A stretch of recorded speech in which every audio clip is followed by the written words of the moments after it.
12 minutes எடுத்துக்குதுன்னா உங்ககிட்ட 2 pipe at a டைமில் open பண்ணாங்கன்னா எவ்வளோ நேரத்தில் ஃபில் ஆகும்னு சொல்லி கேட்குறாங்க. வாங்க செம்ம ஈஸியாக சால்வ் பண்ணலாம். ஃபஸ்ட்டு என்ன பண்ணுறீங்கன்னா பைக் மேலே இந்த ரெண்டையுமே எடுத்து இன்டூவில் எழுதிக்கிங்க 20 × 12. அடுத்தது பைக் கீழே என்ன பண்ணீங்கன்னா ரெண்டையுமே ப்ளஸில் எழுதிக்கிங்க. என்னென்னா xy/x + y. இதுதான் டிப்ஸு.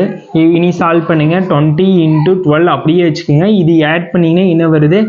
232 வருதா? இப்போ கேன்சல் பண்ணி பாருங்க. 2 டேபிளில் கேன்சல் பண்ணலாமா?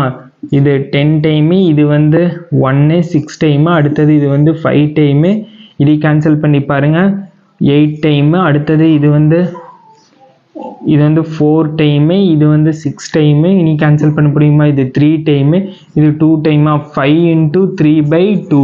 5 × 3 என 15/2. இதுக்கு ஃபைனலாக கேன்சல் பண்ணிங்கன்னா 7 × 1/2 மினிட்ஸ் வரும். இதுதான் ஆன்சர்.